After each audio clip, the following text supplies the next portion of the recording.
Hey there folks, welcome to another edition of Time About the Movies. We're looking at the movies released on the weekend of August 25th, 1989. The last weekend of August. I'm getting the last little bit of free time I have before the Steel City Con contemplates my entire weekend coming up. I already did a review for Sonic the Hedgehog 2. If you want to go check that out, I'll have a link on the corner here.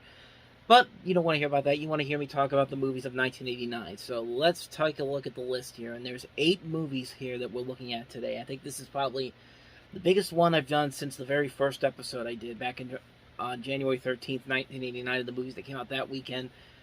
But we've got 8 movies here, and none of them really have much of a lasting impact. But some of them are good, some of them are not. But let's go ahead and take a look at the first movie, and that is The Package, starring Gene Hackman and Tommy Lee Jones. It began in Berlin. A routine assignment for Sergeant John Gallagher. There you go, Sergeant. He's all yours. Yeah. You go to that court-martial, you better get those ribbons on your chest.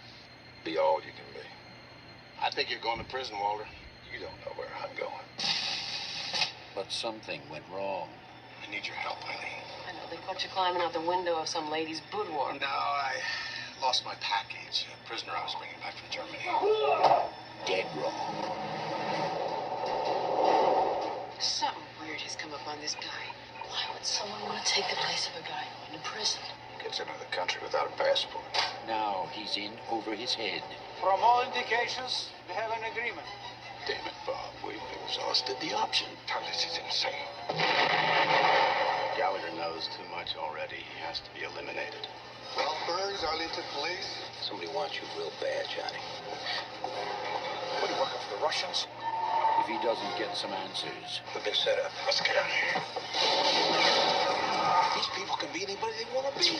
it may be too late What are you working for? I'm a public servant. for everyone. Who pays you? Everybody pays me. Hasn't been a world war in 50 years, Sergeant. You ever wonder why?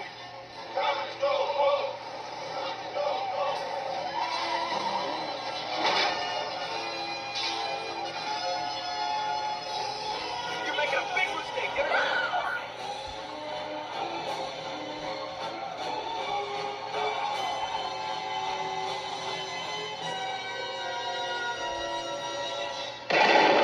The Package. Also in the cast, you have Joanna Cassidy, John Hurd, Dennis Franz. It's directed by Andrew Davis, who would later go on to direct movies such as Under Siege and The Fugitive, much bigger successes than this movie was.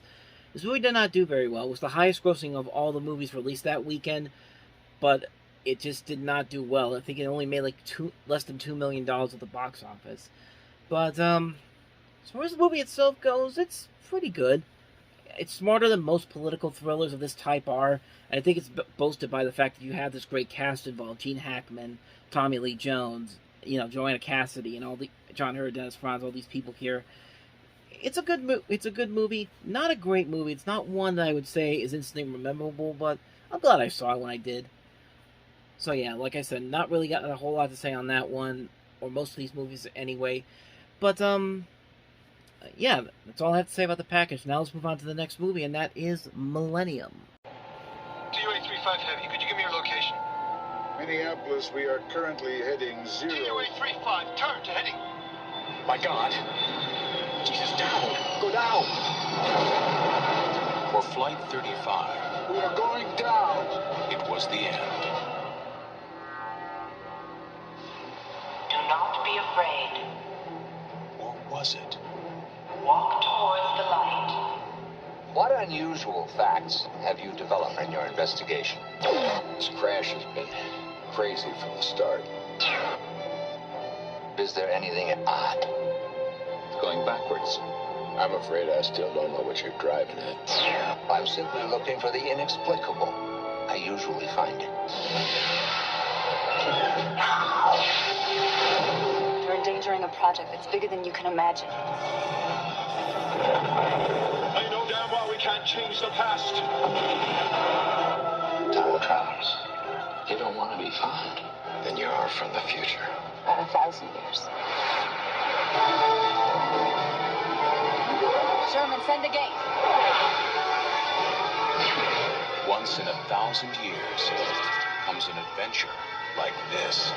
We've been expecting you. Millennium. Here's another one of those sci-fi movies that had a good concept, a good premise to it, decent cast. You got Chris Christopherson, Cheryl Ladd, Daniel J. Travanti, but other than that, it's not really memorable. There are some moments in here that I did like. I like some of the visual scenes in this movie. The visuals I think are okay. I like some of the sets that they have in here, but the script itself is just pretty generic for the most part. It doesn't really do anything to make it stand out on its own. It's just there. It's just another sci-fi film hoping to replicate the same success that Alien did and The Thing and all those other movies, but it just didn't work for me. So decent cast can't make the movie any good. So unfortunately, that's a pass. Let's move on to the next movie, and it's the John Belushi biopic Wired.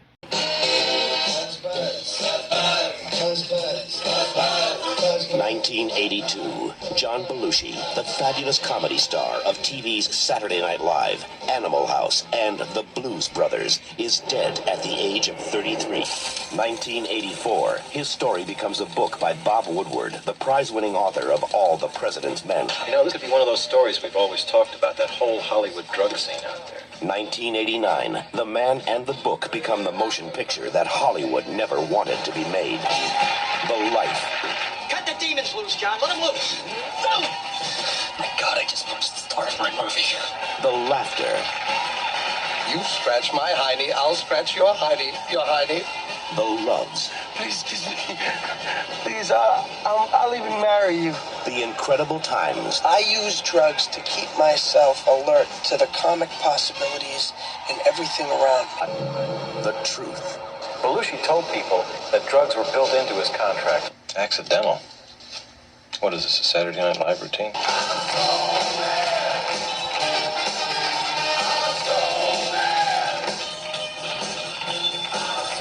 You were a living legend, John. Your friend Aykroyd called you America's guest. Everybody loved you. Why did you shove a needle in your arm? God's got a saying. Life's not for everyone. It's not just a story about the man, it's a story about America.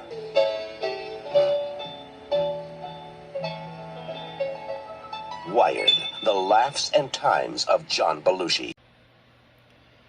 Yeah, there's a reason why Hollywood never wanted to make this movie, because this movie is completely... It's insane, man. If you ever seen the Cinema Snobs episode on this, you could pretty much get a good summarization of what the heck this movie's all about. It's all over the place, and it's just not a good movie. It's a shame, because Michael Chiklis is actually giving a really good performance. He's a really good John Belushi, but he's just being wasted on a film that's just not good at all. Like, there's so much about this movie that is so messed up, so bizarre, so out of context.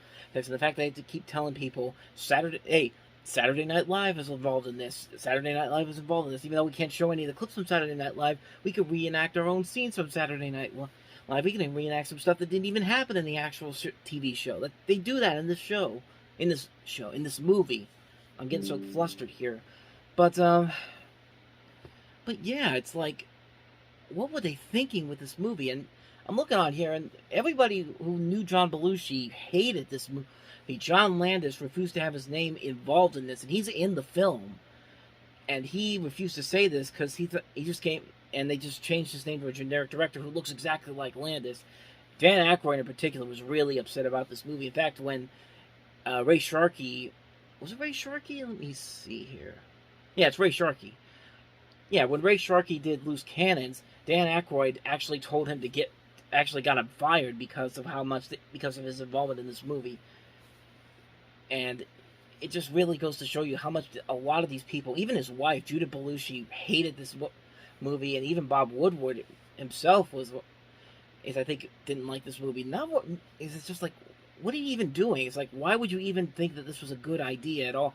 Well, this has got to be one of the worst biopics ever, and I keep hearing they're going to make a new one with Miles Teller as John Belushi, but that was a couple years ago. I don't know if they're still making it or not, which I really think they should make a good biopic of John Belushi. You could do so much with that. But this movie, of course, doesn't do any of that. And it's a shame because, like I said, Michael Chiklis gives a good performance in this, but it's just wasted on a terrible, terrible script. One of the worst biopics of all time, Wired. There you go. Let's move on to the next movie, The Adventures of Milo and Otis. Milo and Otis. They're traveling far away from home, and the only way back is together. Now a puppy needs a buddy, and a kitten needs a pal. Milo and Otis, two friends who share a love of adventure and the adventure of love. The Adventures of Milo and Otis. This is actually an American version of a 1986 film. They even had Dudley Moore narrating this movie for American audiences. I remember watching this one as a kid, and from the little bit that I remember it, I thought it was alright. I mean, it is pretty much another type of Benji slash The Bear. One of these movies where the animals are the focus of the film, and it's not a bad movie, but it's one that I do remember, but it's not one that I feel like I need to go back out and watch again. Yeah, I mean, it's a cute little concept. You have a dog and you have a puppy and a kitten trying to get back to their home. They encounter all these wild animals all over the place. It's about as family friendly as you can get, though. I mean, there's nothing really that bad that I saw here, even though there were some allegations of some animal cruelty by a couple of Australian animal rights people and the American Humane Society. But as far as I know, none of those ended up being true. Oh, so that's a good thing. But that's really much all I have to say about Adventures of Milo and Otis. I remember watching it as a kid. Don't really remember much of it now. Maybe someday I'll go check it out again. So let's go ahead and move on to the next movie. Of Dixie. In 1957, the campus of Randolph University was a haven of Southern heritage. Come on over here and give me a hug. Hey. But this year is marked with sweeping changes. There's been some talk about integration coming to Randolph. Take my word for it. There will be no Negroes at Randolph in our time. Tomorrow morning at 9 a.m., the first Negroes will enroll at Randolph University. Broken traditions rock the pillars of 100 years of history. Like the song says, old times here are not forgotten. Still talking about the next great revolution? Another civil war right here on the Delta? Look away. Look away. Look away. Dixie Lane. I believe in doing what's right. They boys. They's all I got. Now listen to this part. Perhaps the time has come for all of us to see more clearly, to witness our common humanity, and to turn to equality. Sometimes I think you are really crazy. Heart of Dixie. Yeah, talk about the very definition of a white savior movie. And this pretty much falls into that same category. And there have been white savior movies where this has been done a lot better. The Blind Side, The Help, recent films I'm thinking of. There's some other ones too, but this one is just so melodramatic and so forced. There's never anything about what you see in this preview that really feels like it's sincere, like they're really doing this to tell you something. It feels like they're really doing this so they can have a story to tell the people about how they were the hero of the story, helping this person out. But yeah, this is one that's really forgettable. It's got a great cast: Ali Sheedy, Virginia Madsen, Phoebe Cates, Treat Williams, Peter Berg's in this movie. But other than that, though, it's what you'd expect from a movie of this type. It's easily forgettable. It's too melodramatic. Its attempts to try to be this progressive movie just really backfires big time. And like I said, there have been movies like this that have been done a whole lot better than what they give us here. So that's my thoughts on Heart of Dixie. It's another forgettable movie. We just got past halfway through here, so on to the next film. Meet Cookie. Docket number 8N06357. Carmela, Maria, Angelina, Teresa, Voltec. Yo, Martin Lorette is gonna jam up your parole. And her loving father, Dino. She's just like you. He's not like me. I'd rather shoot myself than end up like her. You got a miserable personality. Now you two learn to love each other. Right now. Dino's going back into business. You want to be the godfather. Cookie's following in his footsteps. Now what's my cut? Your cut and stepping on everyone's toes. I can't tell if you're really smart or retarded. You gotta have a plan. We've got company. We want me to lose them? No, I was planning we all go to Playland together. Together. We're a family. never forget. Beginner's luck, Peter Falk. I thought you were gonna go straight. Diane Wiest. I just want us to be a family. Emily Lloyd. I'm working for Mussolini, so you can feel like we're a normal family. Directed by Susan Seidelman. I know a guy in prison. Billy Blue knows. He put a hit on his own kid. Cookie. She's a chip off the old block. From the director of Desperately Seeking Susan. Cookie is one of those movies where I think it's hardest in the right place. They've got a good cast here. Peter Falk, Diane Wiest, Emily Lloyd. But other than that, though, there's nothing really all that memorable about it. And this is a script by Nora Ephron, too, who at the time had just done When Harry Met Sally. And, yeah, it's another one of those movies that has some promise to it, but it's instantly forgettable. I mean, I give credit to Peter Falk for doing something different outside of his Columbo role. This definitely feels like something that's out of his league. But everybody else, like Diane Wiest, Emily Lloyd, this is pretty much what you expect from them. Not a bad movie, but not one that I'm instantly gonna want to watch again. So, on to the next film. Ever wonder why kids get blamed for everything just because their parents can't explain it? I didn't do anything. You did, mister. The reason's right under your bed. Hey, bud. The name's Maurice, and I'll catch you later. What goes on down there is every kid's fantasy. It's magic. Think of it, right? No teachers, no rules, no homework. And the best part is, you don't see any parents telling the kids what they can't eat. We're the reason kids get locked in their rooms. We're the reason brothers hate their sisters. We're also the reason that parents send their kids back to camp. Little more. And to think this came from the same man who created the Superman titles. No joke, this is directed by the man who worked and designed main titles for major movies, including Superman, and he also was a visual consultant on Predator, among other movies, and this is his lone directorial outing, and it's one of the ugliest things I've ever seen in my life. This movie obviously came out immediately after the success of Beetlejuice. Everyone was trying to cash in on that, but Beetlejuice at least was like a likable jackass. Everybody here in this movie is an annoying jackass. I'm not just talking about Howie Mandel, who's just super annoying in this movie, but everybody in this movie is annoying. The parents are annoying. The other kids are annoying. Fred Savage is annoying.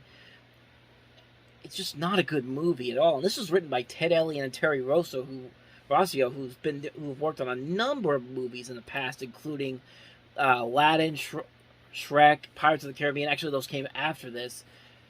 It's like, this is one of their first movies, and it's just like, thank God they got better, man, because holy crap, this was terrible. This was a lousy movie. I know a lot of people like it for nostalgia's sake, but I didn't get into it. I didn't get into it. This is just an even more annoying Beetlejuice. Beetlejuice was at least a likable, annoying asshole, but this Howie Mandel in this is just, not good. Not good at all. So, let's get on to the last movie. God, what should I do? What God wants. What is that? And a witness to violence. In a country where no one is neutral. We know what they're doing out there. Agitating, calling political meetings. The new government is riddled with communists. The priests are working with the guerrillas. Anyone who says what he thinks, they torture him, they kill him. Don't you see what's going on around here? Now he must choose between the compromise that will bring peace to El Salvador. We must find other ways. This is going to be interpreted as a political statement. You think I want to live like this? Jesus would not stand by and watch his people being murdered. We have the right to defend ourselves. You're not defending! You're attacking! And the action that will bring justice to his people.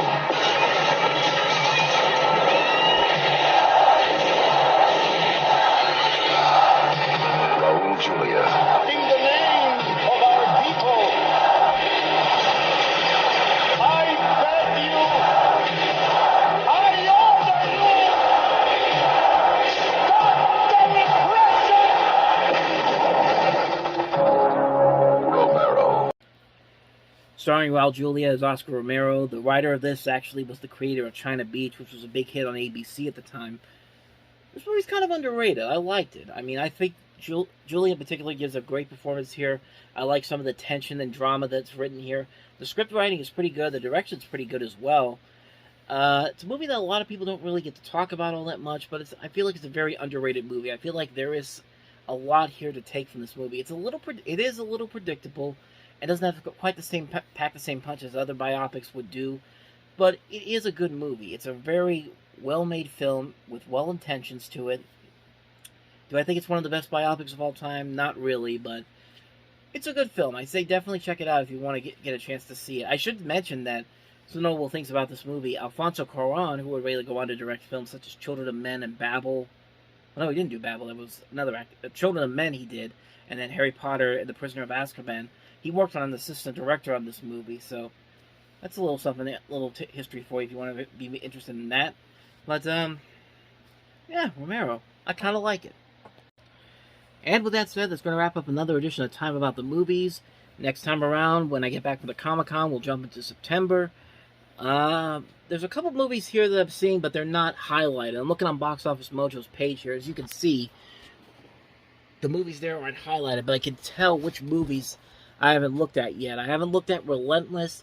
I haven't looked at Shirley Valentine. I haven't looked at Weapons of the Spirit. I might also use this to look at another movie that came out in May that I didn't see because the page I saw it on had the similar thing to it, and that's Clint Eastwood's Pink Cadillac. So I'll probably throw that in next time around, so I at least am caught up on all the movies of '89. So thank you guys for watching, and if you want to see more videos like this, check the playlist on the next page, check out the previous episode, and I will see you guys tomorrow for the next video. So until then, take care.